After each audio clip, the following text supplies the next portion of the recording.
नमस्कार। आज के इस एक्सप्लेनर में हम एक बहुत ही दिलचस्प थ्योरी का बिल्कुल निष्पक्ष विश्लेषण करने वाले हैं। सितंबर 2026 की रेड लाइन थ्योरी। हम ठीक-ठीक ये समझेंगे कि कैसे इस थ्योरी के समर्थक प्राचीन भविष्यवाणियों को सीधे तौर पर आधुनिक खगोल विज्ञान और भौतिकी की उन घटनाओं से जोड़ते हैं जिन्हें हमारी विज्ञान एजेंसियां लगातार ट्रैक कर रही हैं।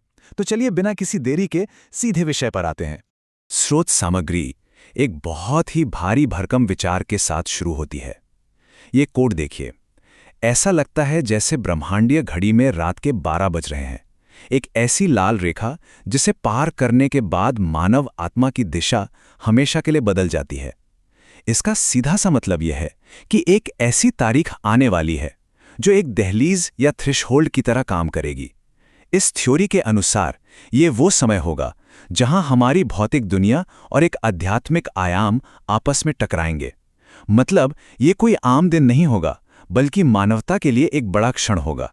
यहाँ जो सबसे दिलचस्प बात निकल कर आती है वो है प्राचीन चेतावनियों और आधुनिक विज्ञान के बीच का पुल। सोचिए, एक तरफ हमारे पास मिस्र का छिपा हुआ सूरज और वेटिकन के पुराने जनादेश जैसी प्राचीन भविष्यवाणियां हैं, और ठीक उनके सामने हमारे पास नासा जैसी आधुनिक वेधशालाओं से मिलने वाला खगोल भौतिकी का वास्तविक डेटा है, जैसे सौर चक्र का चरम पर होना और पृथ्वी की चुंबकीय विसंगतियां। ये तुलना वाकई हैरान करने वाली है। हमारा पहला मुख्य भाग है ब्रह्मांडीय संकेत और संरेखण। इसे हम एक पूर्ण खगोलीय तूफान भी कह सकते हैं। आइए देखते हैं कि इस तूफान के पीछे का विज्ञान आखिर क्या कहता है। अगर हम इस टाइमलाइन को देखें तो ये उल्टी गिनती 2020 के दशक के मध्य से ही शुरू हो जाती है, जहां घटनाओं में तेजी आने का दावा किया गया है। लेकिन असली बात शुरू होती है अगस्त 2026 के सूर्य ग्रहण से। थ्योरी का मानना है कि ये ग्रहण केवल एक शुरुआत है जो सामूहिक चेतना में एक पोर्टल खोलने का काम करेगा, और यही पोर्टल घटनाओं को सीधे तौर पर सितंबर 2026 की उस मुख्य घटना की ओर ले जाएगा जिसे रेड लाइन कहा जाता है। तो ये रेड लाइन असल में हमारे वायुमंडल में क्या लेकर आ रही है? स्रोत सामग्री एक गामा रेडिएशन पल्स का जिक्र करती है। अब भौतिकी के नजरिए से देखें तो गामा किरणें ब्रह्मांड में ऊर्जा का सबसे तीव्र रूप होती हैं। थ्योरी का तर्क है कि आकाशगंगा के केंद्र से एक लयबद्ध विकिरण आ रहा है जो सीधे पृथ्वी के मैग्नेटोस्फीयर से टकराएगा। इसे प्राचीन कथाओं में तुरही या ट्रम्पेट कहा गया है। दिलचस्प बात यह है कि ग्रंथों में इसे मानव चेतना और डीएनए के लिए एक सिस्टम अपडेट बताया गया है, बिल्कुल किसी कंप्यूटर अपडेट की तरह। और यहीं पर बात और भी रहस्यमयी हो जाती है। आधुनिक दूरबीनें सिंह तारामंडल यानी लियो में एक अजीब से इंफ्रारेड स्रोत को हमारे आंतरिक सौर मंडल की ओर बढ़ते हुए ट्रैक कर रही हैं। अनुमान है कि 2026 के अंत तक ये हमारे सूर्य के सबसे करीब होगा।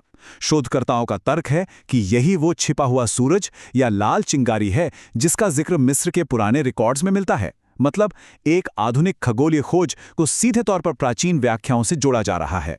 हमारा दूसरा भाग है सौर चरम और ग्रिड विफलता, यानी हमारी तकनीक के लिए एक भौतिक खतरा।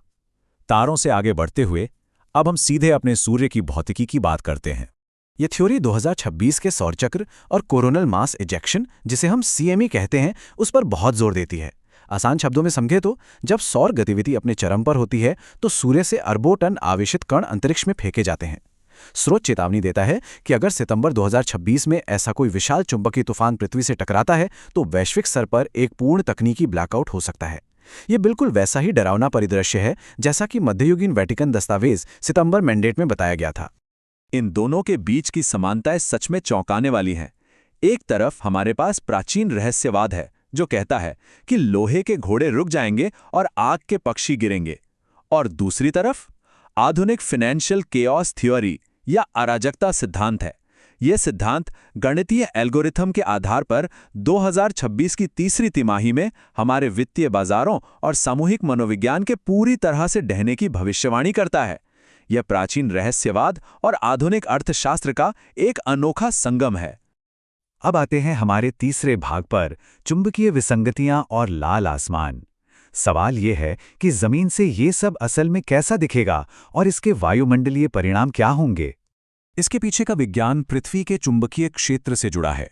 हम जानते हैं कि हमारी पृथ्वी के चारों ओर एक अदृश्य चुंबकीय ढाल है जो हमें अंतरिक्ष के खतरनाक रेडिएशन से बचाती है। लेकिन क्या हमें पता है कि इस ढाल में एक कमजोर हिस्सा है? इसे साउथ अटलांटिक एनोमली या एक डेड जोन कहा जाता है और ये लगातार बढ़ रहा है। भौतिकी का ये दावा है कि सितंबर 2026 तक ये कमजोर क्षेत्र इतना बड़ा हो जाएगा कि ब्रह्मांडीय विकिरण बिना किसी रुकावट के सीधे हमारे वायुमंडल में गहराई तक प्रवेश कर सकेगा।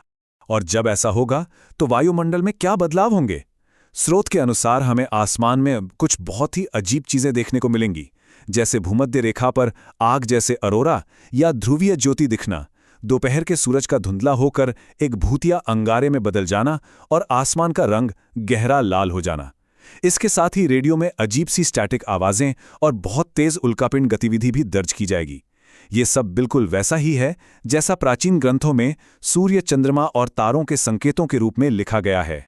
थ्योरी के समर्थक एक और बहुत दिलचस्प बात की ओर ध्यान दिलाते हैं।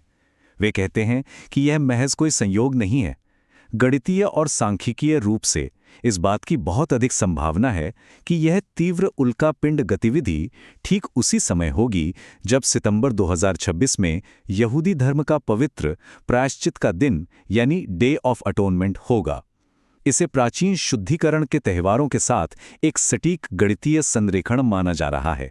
हमारा चौथा और अंतिम भाग है संक्रमण की तैयारी और आध्यात्मिक बदलाव। इन सारे खगोलीय और भौतिक दावों को देखने के बाद स्रोत ग्रंथ हमें क्या तैयारी करने की सलाह देते हैं? यह सिद्धांत हमें मिस्र वापस ले जाता है। दावा है कि गीज़ा के महान पिरामिड की आंतरिक संरचना, खासतौर पर इसकी ग्रैंड गैलरी, असल में समय का एक नक्शा है जो 2026 के अंत में आकर समाप्त हो जाता है। स्रोत का मानना है कि ठीक वैसे ही जैसे पिरामिड ने अतीत में एक बड़े रीसेट का सामना किया था, हमारी आधुनिक सभ्यता को भी आने वाली इस ब्रह्मांडीय ऊर्जा के लिए तैयार रहना चाहिए। तो इस संभावित ग्रिड विफलता के लिए व्यावहारिक कदम क्या हो सकते हैं? यहाँ सबसे बड़ी हैरानी की बात यह है कि स्रोत सामग्री बंकर बनाने या भौतिक सर्वाइवल की तैयारी को बिल्कुल नकार देती है। इसके बजाय ये 3 स्पष्ट मनोवैज्ञानिक और आध्यात्मिक कदमों की सूची देती है। पहला, भौतिक भार को कम करने के लिए जीवन को बेहद सरल बनाना। दूसरा, इस नई ब्रह्मांडीय फ्रीक्वेंसी को सहने के लिए अपने आत्मिक बल को मजबूत करना। और तीसरा, एक गहरी ध्यान अवस्था और मानसिक तत्परता बनाए रखना। बस यही असली तैयारी है। इस थ्योरी को मानने वाले लोग इसे दुनिया के अंत के रूप में नहीं देखते हैं। ये कोट कहता है, ब्रह्मांड बिना किसी कारण के विनाश नहीं करता। रेड लाइन महज एक ऐसा दरवाजा है जिससे होकर हमें अस्तित्व के अगले स्तर तक पहुंचना है। मतलब ये एक मजबूर विकास है, एक ऐसा दबाव बिंदु जिसका उद्देश्य मानवता को एक बेहतर रूप में ढालना है। लेकिन थ्योरी का दावा है कि इस रेड लाइन को पार करने से ठीक पहले एक बहुत ही अजीब घटना होगी। इसे स्वर्ग में आधे घंटे की शांति कहा गया है। ये एक ऐसा क्षण होगा जहां अचानक पूर्ण सन्नाटा छा जाएगा, मानो पूरा ब्रह्मांड अपनी सांस रोक रहा हो और सारे ब्रह्मांडीय संकेत बिल्कुल शांत हो गए हों। ये बदलाव से ठीक पहले का संपूर्ण ब्रह्मांडीय ठहराव होगा, जो हमें आज की इस चर्चा के अंतिम और सबसे गहरे सवाल पर लाकर छोड़ देता है। जब आसमान सच में लाल हो जाएगा और सारे ब्रह्मांडीय संकेत शांत हो जाएंगे, तो क्या आधुनिक सभ्यता ये मानेगी कि हम केवल जैविक मशीनें हैं, या फिर हम अंततः एक बहुत गहरी वास्तविकता के प्रति जाग रहे होंगे?